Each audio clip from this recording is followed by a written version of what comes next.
chapter 19 is actually a summary of part 3, which is entitled The Practice of Spiritual Mind Healing. And if you go to the table of contents for this chapter, Ernest Holmes has written that it is about the healing of conditions, the technique by which we lay hold of mind power and prove its practicability in determining destiny.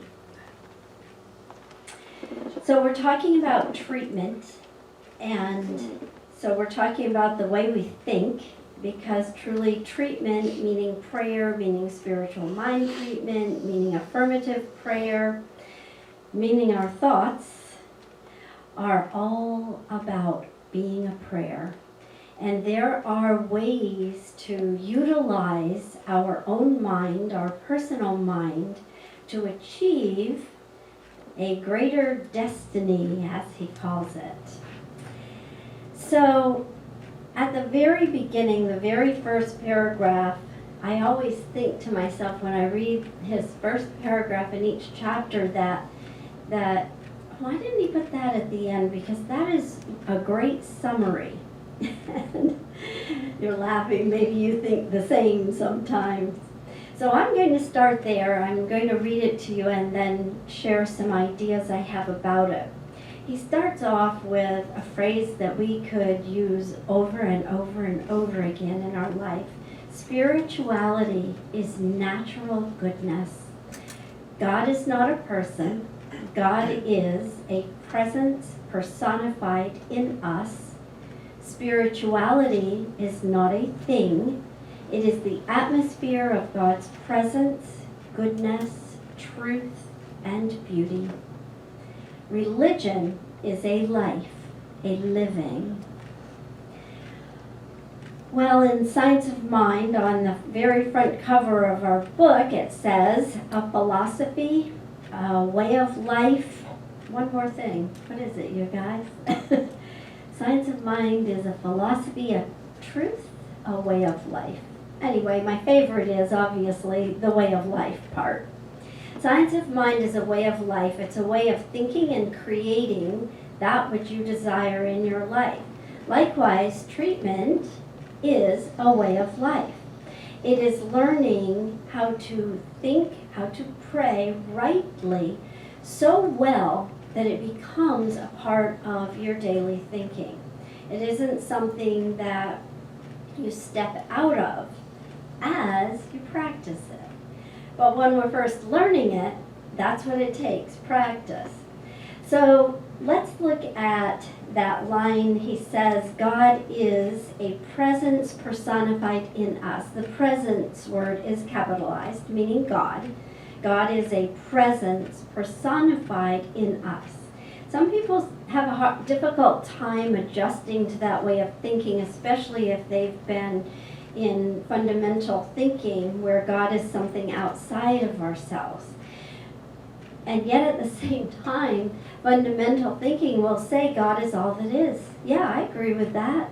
I have so many friends who came to our ordination and after came up and were like, oh, I think I believe everything that you talked about. We did the we believe statements and had them read them with us, and they were like, I believe all those statements you said. And it isn't some odd woo-woo thing. It's simple science, and it's simple intelligence. That if God is all that is, and you are here, you must be of God. And that is a key idea for understanding how to think rightly, not beseeching something outside of ourselves to give us something, but to know we have already been given. The gifts have already been given.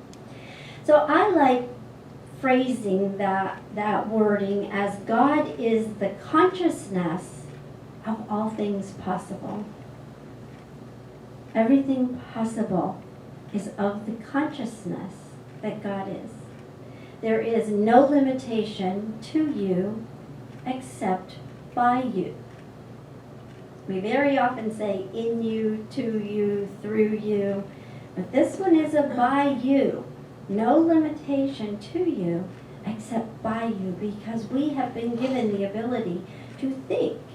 And so we can create limitations in our own life. I said that first statement that he said is my personal favorite because I definitely believe in natural goodness.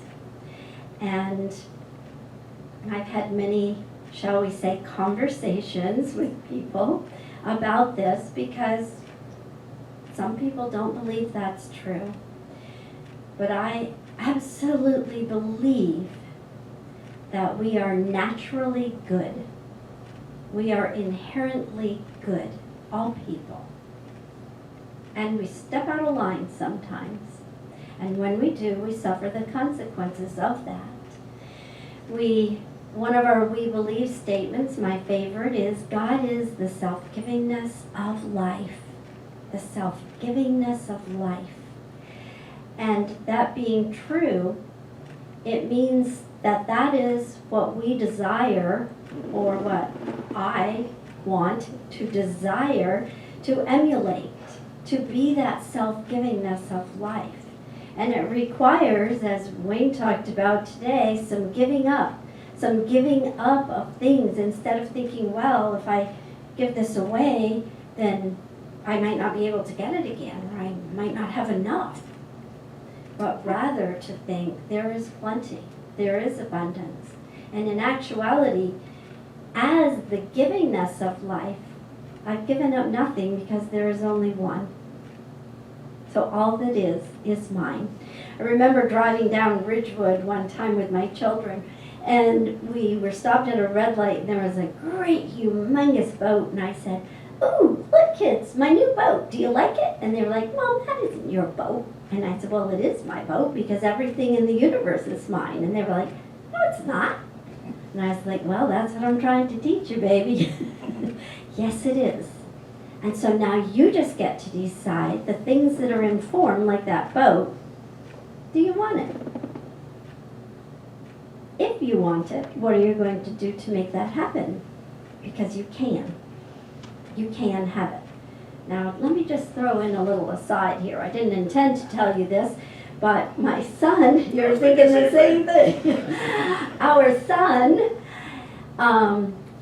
just recently, he says, retired from his job, and they bought a humongous RV, and she wants to keep her job, but it is online, so she is, and they set sail last Saturday, not really sail, but they set the tires to the road, and they are off traveling the world for a year. Now, that young man is 35 years old. They have planned. So I might have to remind him that that boat was his. What do you want? You can make it so. Now, you can't make it so if it's about someone else. They have a say too. But possibly so. This or something better, Louise Hay says. No, Edwin Gaines says.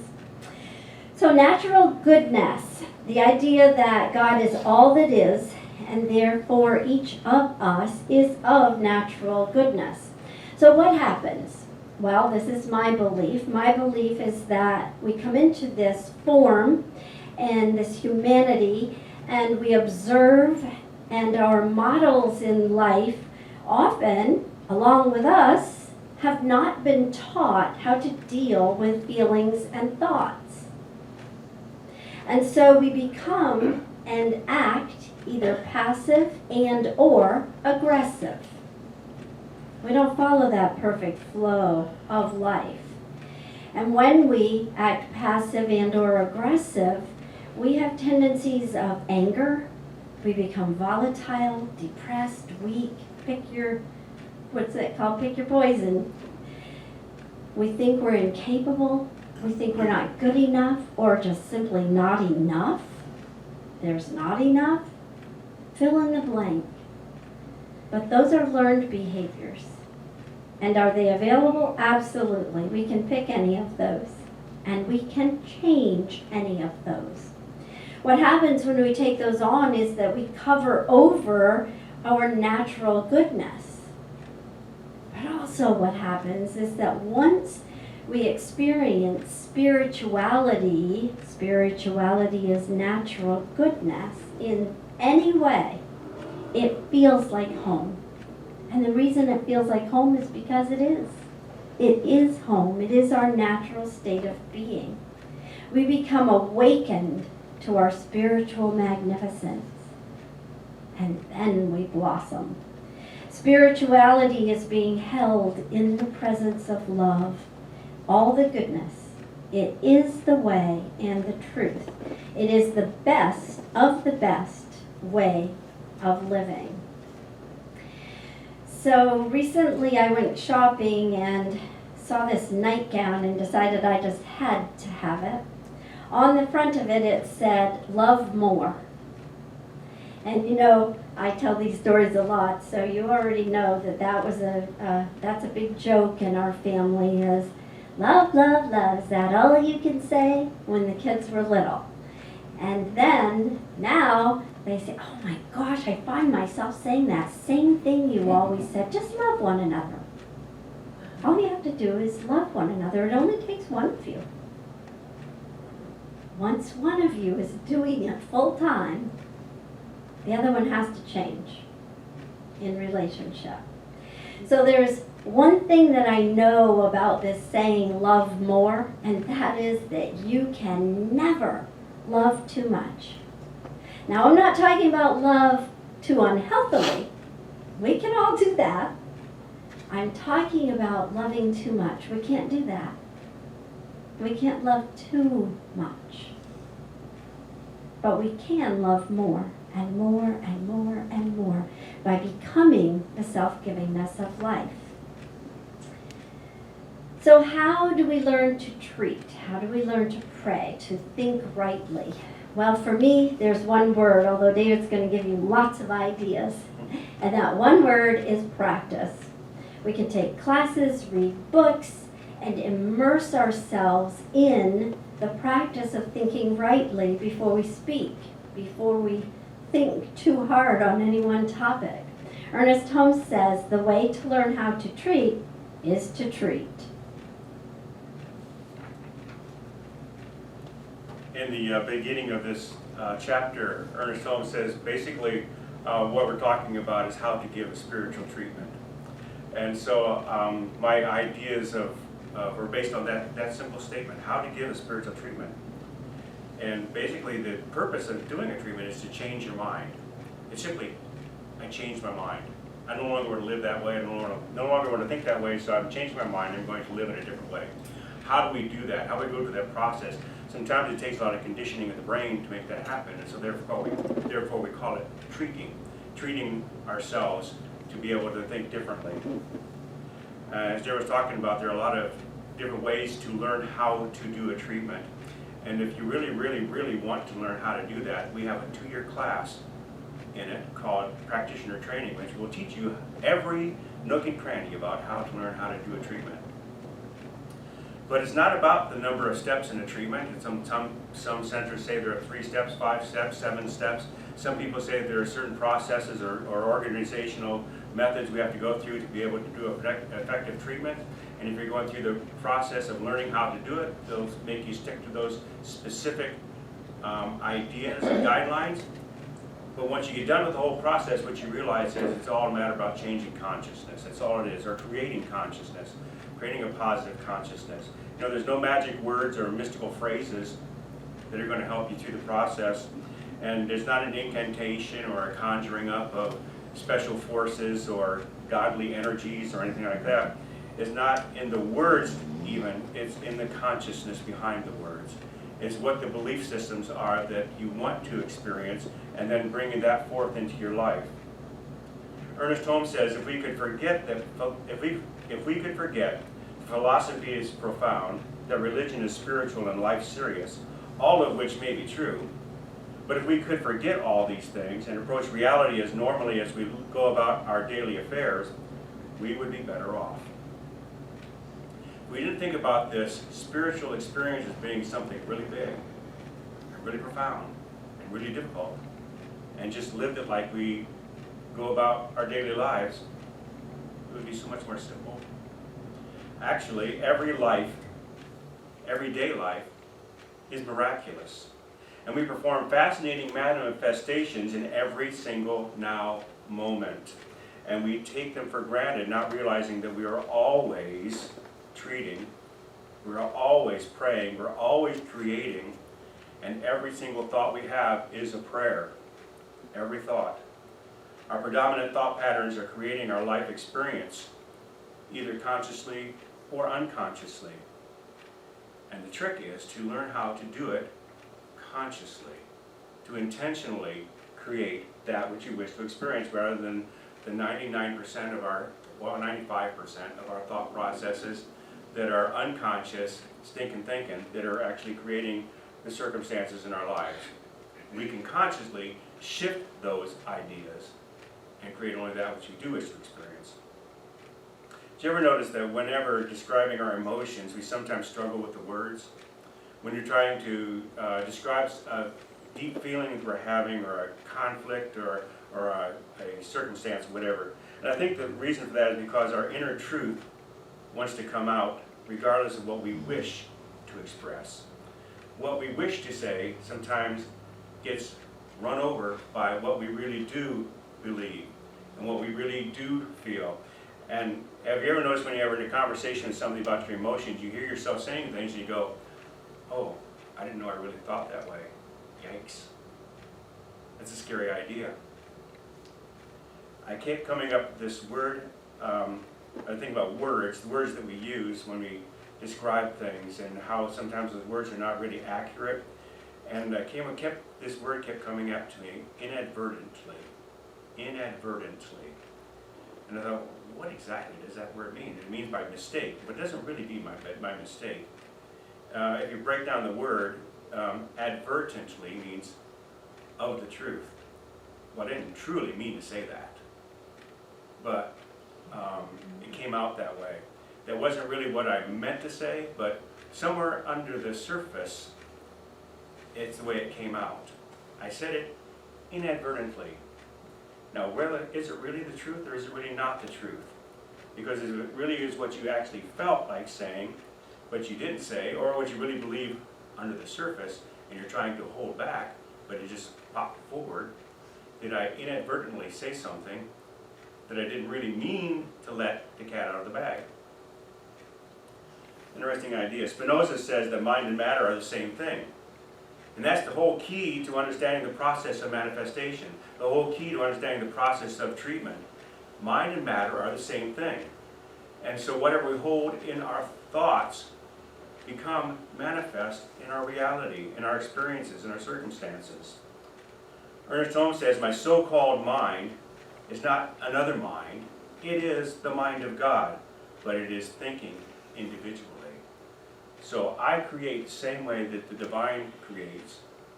Only I create it in my physical experience, the way God experiences or creates in the universe. He also says this, and I love these little twisty things that Ernest Holmes says. Some of my favorite quotes are twisty things that Ernest Holmes says. He says, that which we are, through disbelief, projects the form of have-not rather than the form of have. But even in taking the form of have-not, it demonstrates that it has what it believes. So if we have a belief of disbelief, it is showing up in the form of disbelief as a belief. Twisty, isn't it? So make you look at the word disbelief. Today is a lesson on looking at individual words and tearing them apart. What is disbelief? If a disbelief is something that you believe in, you don't believe in, isn't it really just a belief? Is there a difference between disbelief and belief? Really? Maybe it's just misdirected beliefs? Realizing, I don't really believe that. I believe I don't really believe that. So what is disbelief actually? Limitation and poverty are not things, but are the results of restricted ways of thinking. They are disbeliefs of wealth and abundance. They are disbeliefs of the belief that there is poverty, that there is abundance and wealth in the world.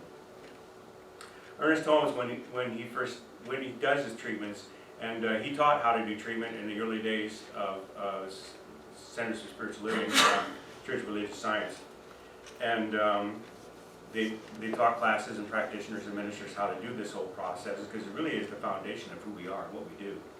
And believing that as we change our thoughts, we create a different life experience. And that's really the core of who we are and what we teach. And but if you read treatments in Ernest Holmes' many books, you'll find that he rarely does a treatment the way that we have been taught how to do a treatment. We thought there's just 5 steps, and you do these 5 steps, you do them in this particular order, and you do, what is it? Realization, recognition, unification, realization, thanksgiving, and then release.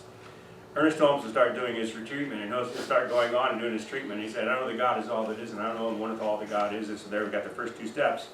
And then he'll move into the realization where he starts talking about affirmations, about that which he wants to experience.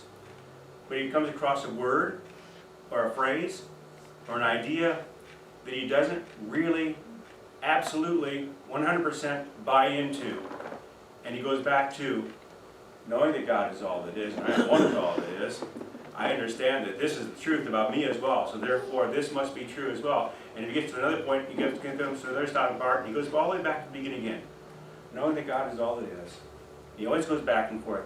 He says, first, recognition, realizing that God is all that is. Second, unification, recognizing if God is all that is and I am, therefore God is all that I am. Those simple 2 basic first steps of treatment. Then he says, we continue to do this until something comes into our consciousness which says, yes. And when you reach that point, when you have an absolute understanding, when you say, yes, I know that's the truth.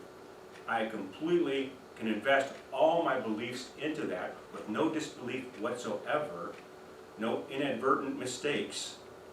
When I completely change my mind to agree with that statement, then the treatment is complete. And then I can release it and let it go and let the law work in my life. And knowing that it is perfect, and I am perfect. So that's how to give a spiritual treatment in a nutshell. I was ready for some more. So I want to expand a little bit on some of the ideas that David just shared. One, the idea that mind and matter are not 2 things. They are the same thing. Because there is only one. And so anything that we can see in form, the confusion comes in because we are in form. And so anything that we can see, if you trace it back, it is of the one substance, capital O, capital S, God. It is all from that unlimited field of possibilities called God. And so mind and matter are actually the same thing. One is in form, but all form has something back of it. The mind of God is the mind that we can use and the mind that we do use. And then likewise, mind is not individual, it is individualized. So we think of ourselves as an individual, but when we use that field of consciousness, that one mind, we are individualizing it with our thought. Mind is universal. Ernest Holmes uses an example in the book about water, and he says the wave in the ocean will never be a wave by itself.